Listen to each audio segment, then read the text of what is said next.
Imagine that you're 7 years old.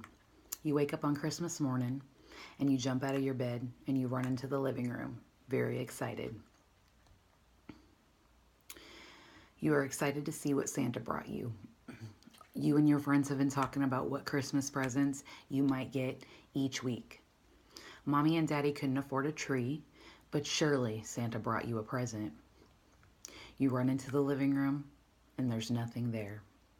You start crying. You wonder why you didn't get a present and if you really were such a bad kid that year. This is an all too real story for many children around Christmas time, but it doesn't have to be. Growing up, I was very poor. Both of my parents worked, but my dad was a legal immigrant from Laos who didn't have much work experience. My mother was not a high school graduate, and because she had me at such a young age. In other words, they were unable to get high-paying jobs. So Christmas was not always great. Sometimes I would find my mom crying because she was so stressed about how she was going to provide Christmas.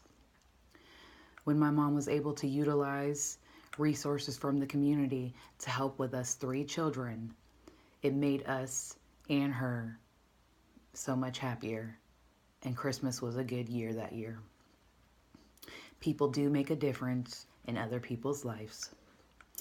American author Jim Rohn said, "Giving is better than receiving because giving starts the receiving process."